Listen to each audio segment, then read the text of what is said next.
lamesa dito.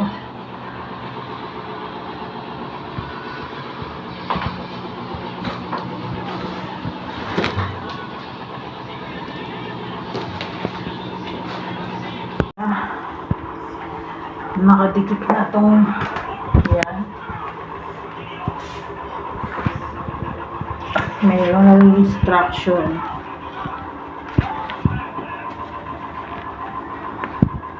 Hindi lang siya ikabit. Ayan. Kailangan lang ito sa loob pa ganyan.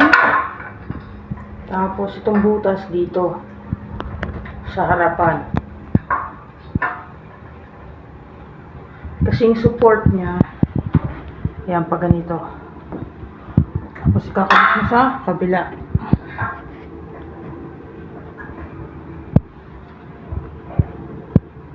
Medyo mabilis din kasi ako dahil gumamit ako ng ito.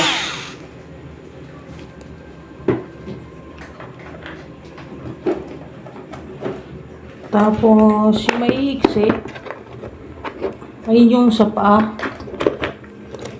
Yung mahaba, 4 na piraso lang yung mahaba. Ito, comparison. Ito mahaba para sa support. Para dito. Yun, nag-ingay ako.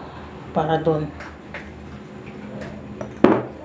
Ito yung para sa baba.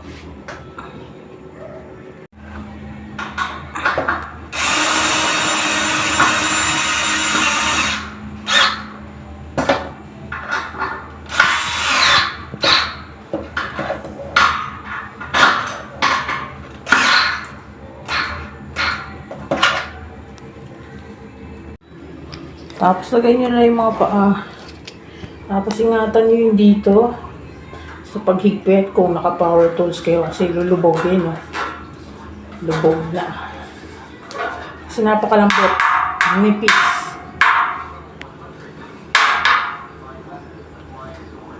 So, sobrang nipis nito. Ay, ayan, baluktot. Gamitan ko na ng plies.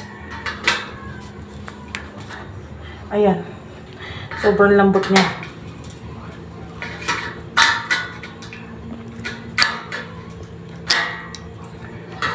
Sobrang lambot niya. Plies lang. May babalik mo.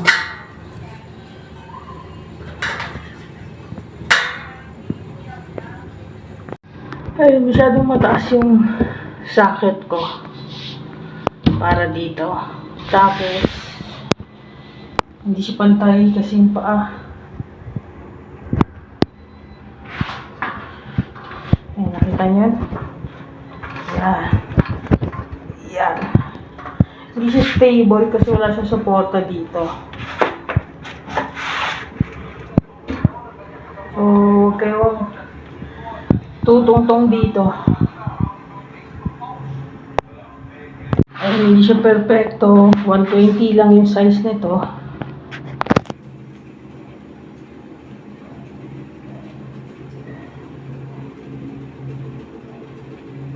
Pero parang ayan.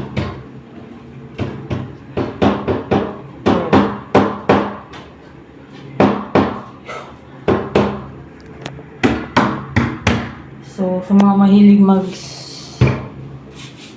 sampal ng mouse, baka maanoy kayo dito. Lalo na dito sa gitnang part. Siguro lagyan nyo na silicone.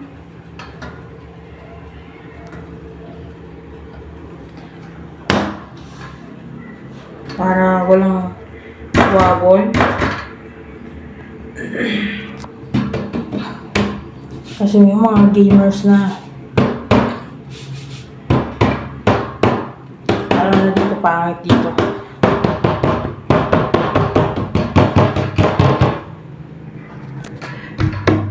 Napakataas ng aking sakit, mga bangga. Yun lang. magastos pagpapagawa ko sa electrician to.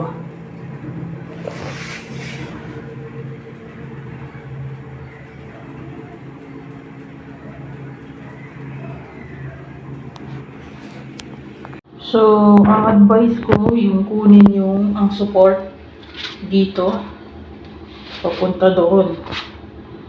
Hindi yung ganito ang support. Pwede naman kunin nyo yung may support na ganyan at meron din pa ganun. Kasi, ito ay wala talagang tibay, napakapangit. Sobrang pangit nito. Sayang pera. Promise.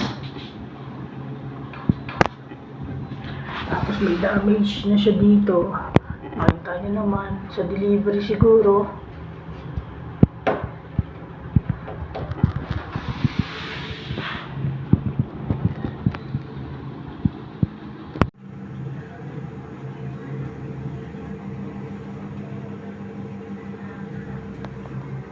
So, yun guys. Wala pa yung mousepad ko. Lalaban ko muna bago ko ipasok dito. Tapos, hindi ko pa napupunasan yung lamesa. Tapos, yung desktop ko, wala pa dito. Nakamak lang muna. Ayan. Medyo maiksi yung arm. Hindi siya pwedeng gumitnana. Pero okay naman sa akin yan. Kasi minsan, ina-unplug ko lang naman ito para bawas kuryente. Itong dalawa madalas kong gamitin. Keyboard ko, yan lang, Windows. Ano pa to? 2014 ko pa binili. 12 years old. Yung mousepad nga, wala. Tapos ito yung mouse ko. Ito yung Attack Sharp. Ginawa ko rin ng video. Medyo ma-echo pa dito sa kwarto kasi wala pang kortina, wala pang mga gamit. Merong foam pero nasa hig pa lang. Tapos, yung ceiling fan ko, yun din, ginawan ko ng unboxing. Ayun yung maingay. Ikapatayin ko.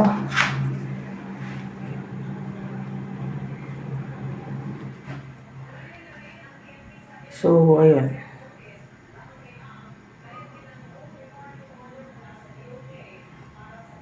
Ayun yung holder.